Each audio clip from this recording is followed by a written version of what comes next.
Today, we will continue examining the control experiments that the Nobel Laureates used in their published paper. The paper provided the critical data for developing messenger RNA vaccines, and the work eventually led to the Nobel Prize in Physiology or Medicine 2023. We will talk about how important it is to include both positive and negative controls in each experiment. I have 2 questions for you. Do you think that the Nobel Laureates included both controls in each experiment? What will happen if both controls are absent? We will examine the fine details in the Milestone Article 1, and we will discuss what we can learn from them. This will be part 1 of a summary of control experiments. Hi everyone, welcome to the Foundational Skills in Life Sciences podcast. I'm your host, Dr. Synaptologica. We discuss the skills that life science scholars learn, use, and improve throughout professional activities. Your benefit is expressed in my motto, learn the skills, enjoy academic life. Previous episodes. We have been discussing how to read life science papers using one of the best examples. The paper is the Milestone Article 1, published in 2005 by the laureates of the Nobel Prize in Physiology or Medicine 2023. The laureates were Dr. Katalin Karikó and Dr. Drew Weissman. I have added the links to the paper in the episode description. If you are a new listener to my episodes, please start listening from episode 7. It was the start of the mini-series of reading. From episode 15, we have been discussing step 11. The goal of this step is to examine one graph in depth. This is the most important graph in the paper, and we called it our milestone graph. It is one of the 3 sub-panels of the panel, figure 3D, D as in delta. So far, we spent 8 episodes discussing negative controls. That was step 11-5. We spent 3 episodes discussing positive controls. That was step 11-6. So we spent a total of 11 episodes on positive and negative controls out of 21 episodes of the mini-series on reading. That is 52% of all episodes so far. You can see that we have focused much of our efforts on the positive and negative controls. There's a reason for it. This is because I think they are very important when, as experimenters, we design the experiments and interpret the experimental data, and also when, as readers, we read and interpret the presented results. Today's episode. We will spend a few more episodes, including today's, to finish the discussions about positive and negative controls. We will learn a lot of insights from the best examples. Those examples are the figures in our Milestone Article 1. There will be 3 comments today. Comment 1. Inclusion of both positive and negative controls in the same experimental run. My first comment have 2 recommendations. 1. When you do experiments, always include both positive and negative controls in the same experimental run. And in the same experimental run, keep all the experimental conditions the same. 2. When you read a paper, look for both positive and negative controls in each figure panel that represents one experiment. If the same positive and negative controls report different values from those in another figure panel, read the text to understand why the values are different. Such texts typically include the figure labels, the figure legends, the results, and the methods sections. Positive and negative controls are always necessary for interpreting the data of test groups. This is because different conditions in different experiments can lead to different results. This is true even for different experiments in different panels in the same figure. In the following 2 comments, I would like to talk about 2 broad cases when we read figures in a paper. Comment 2 is for a case where the different experimental conditions are clearly labeled in a figure, and comment 3 is for another case where the different experimental conditions are not clearly labeled in a figure. In both comments, we will discuss different experiments in the Milestone Article 1. In those experiments, there were two common features. One, the same positive control, R848, was introduced into the cells, and two, the release of the same cytokine was measured. The cytokine was the tumor necrosis factor alpha. But those experiments resulted in large differences in the released amounts of the cytokine. We will talk about why. Comment 2. When the different experimental conditions are clearly labeled in a figure. In this comment, we will discuss a case where the figure labels clearly describe different conditions of the experiments. Let's examine 3 graphs or experiments, all in figure 3 of our Milestone Article 1. One of the 3 is the Milestone graph. Let's compare it with the other 2 graphs. Here are 2 comparisons. In the first comparison, we will compare the 2 graphs or columns or subpanels staying side by side with the panel figure 3D. The leftmost graph is the Milestone graph, and we will compare it with the middle graph staying to its right. In both graphs, the measured cytokine was the tumor necrosis factor alpha. The different experimental conditions between the 2 graphs were the types of the primary dendritic cells that were treated with RNAs and related compounds. In the Milestone graph at the far left, the cells were the primary myeloid dendritic cells, labeled as DC1, and in the middle graph next to it, the cells were the primary plasmacytoid dendritic cells, labeled as DC2. Those labels, DC1 and DC2, are clearly shown on top of the graphs. They indicate the different conditions clearly. These 2 graphs showed different measured values of the released tumor necrosis factor alpha. With the same positive control, R848, the measured values were twofold different between 2 graphs. In both graphs, the same negative control, the transfection reagent lipofectin, showed almost non-detectable levels.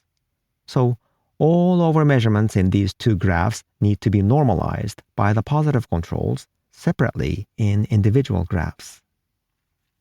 In the second comparison, the difference was even larger. We will compare the 2 graphs that are stacked with one graph displayed on top of another. The leftmost graph of figure 3D is the Milestone graph, and we will compare it with the graph sitting immediately above it. It is the leftmost column of figure 3B, B as in Bravo.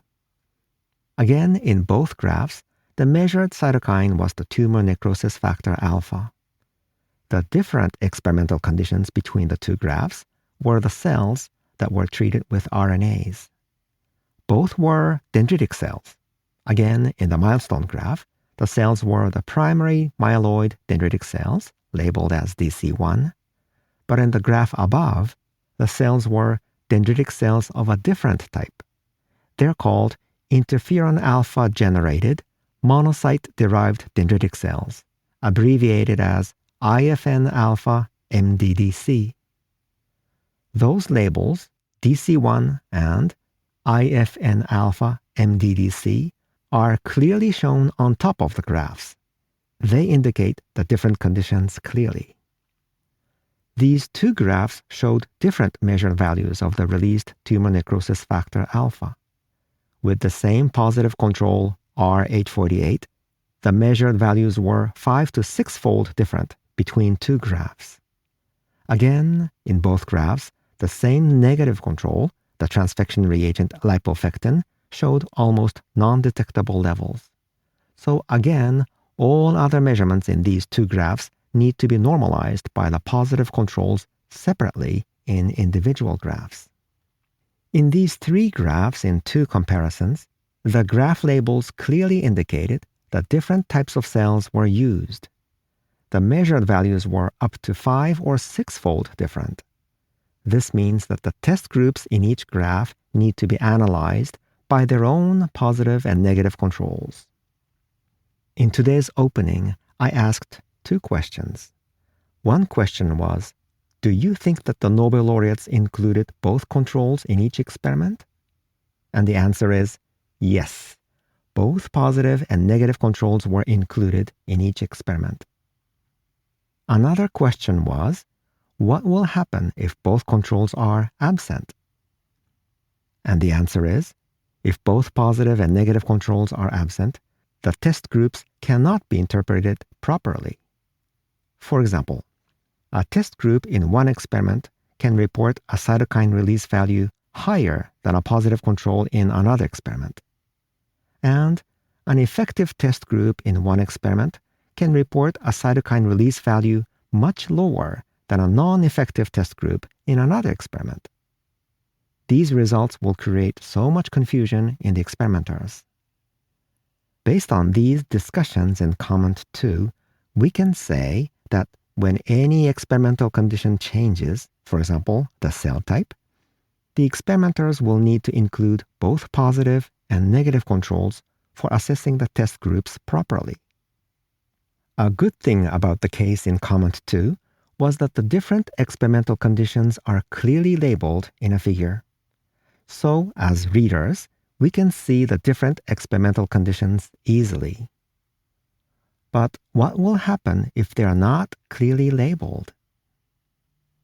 Comment 3. When the different conditions are not clearly labeled in a figure. Our Milestone Article 1 also shows an interesting case. In this comment, we will discuss a case where the experimental conditions appear to be identical based on the graph labels. To be specific, the same cell type appeared to be used. Comment 3-1, the facts.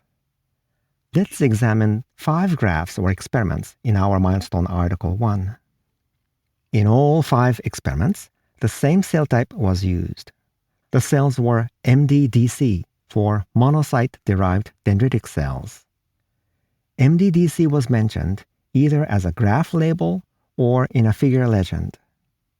Just to let you know, MDDC are different from interferon alpha-generated MDDC that we talked about in comment 2. And in all 5 graphs, the same positive control, R848, was used to measure the release of the same cytokine, the tumor necrosis factor alpha. But we're going to find a large difference among the 5 graphs. The largest and the smallest releases were about 40-fold different. Let's talk about the measured values of the tumor necrosis factor alpha for the same positive control, R848. The measured value was presented as a concentration with a unit of picograms per milliliter. In figures 1, 3a, and 3c, the values ranged from about 150 to about 280, about a 2-fold difference. But in figure 4b, the value was the smallest at about 50, and in the supplementary figure S1a, the value was the largest at about 2000. So between the largest and the smallest values, there was about 40-fold difference. In all 5 experiments, the same negative control, the transfection reagent lipofectin, showed almost non-detectable levels. So in this case, the negative controls reported constant 0 values, but the positive controls reported variable values in different experiments. Similarly, as in comment 2, these results tell us that the measured values cannot be simply used to compare different experiments in different figure panels. The test groups in each experiment will need to be evaluated by the positive and negative controls in the same experiment. Comment 3-2. Why the results with the same positive control can be variable. Here, let's think about what caused these large differences in the measured values in 5 experiments. If we read the figure legends and the methods section carefully, we understand that at least 2 parameters were fixed in all experiments and 2 parameters were variable. At least 2 parameters were fixed. One fixed parameter was the cell type. In all 5 experiments, the same cell type was used. It was the monocyte-derived dendritic cells, MDDC. Another fixed parameter was the concentration of the positive control, R848. In all 5 experiments, R848 was provided to the cells at the same concentration of 1 microgram per milliliter.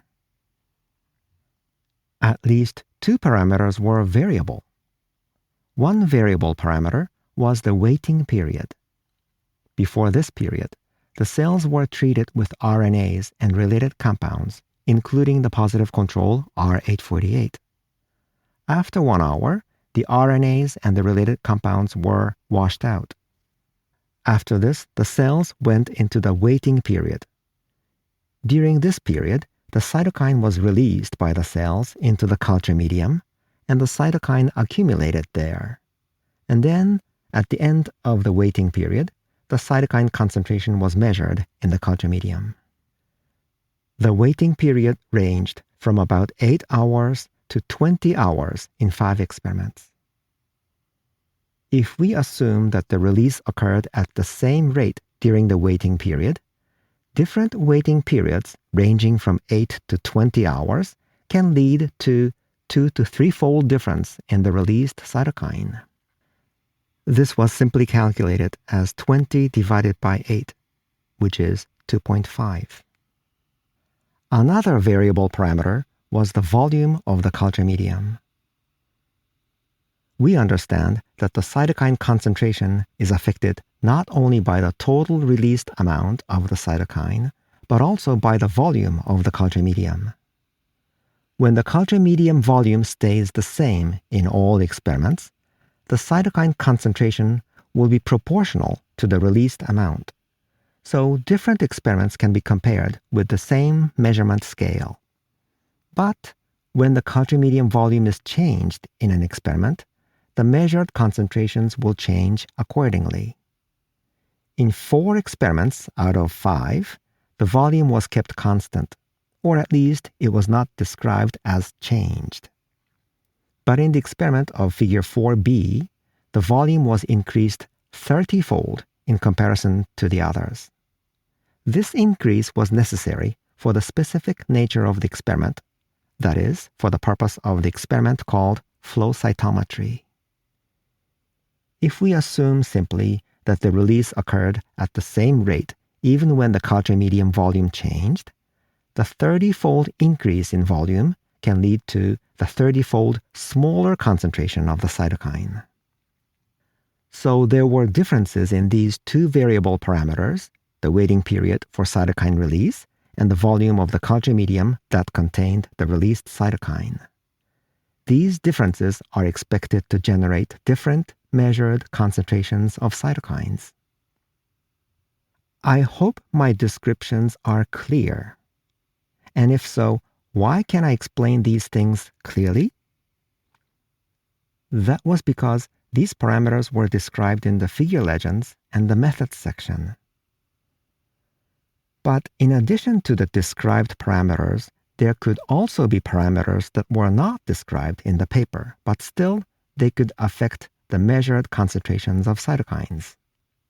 One example parameter is the number of cultured cells in a culture well used for each experiment. There could be more parameters. These discussions in comment 3 mean that when the figure labels are unclear, we, as readers, will need to read the text more carefully than usual. We know that this is easy to say, but this is a little advanced comment. This is because we are still at an early phase of reading the Milestone Article 1. We talked about quickly reading the figure legends, but we have not started reading the abstract, introduction, and discussion, let alone the figure-related parts, the methods, and the results sections. So please take my comments as an advanced topic for reading the results section. My comments will help you later if you keep them in mind. Let's wrap up. Summary. Using the beautiful figures of the Nobel Laureates, we discussed the importance of positive and negative controls. My conclusion for today's episode is simple but important.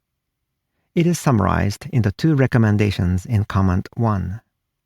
The first recommendation was that when you do experiments, always include both positive and negative controls in the same experimental run. And in the same experimental run, keep all the experimental conditions the same. And the second recommendation was that when you read a paper, look for both positive and negative controls in each figure panel that represents one experiment.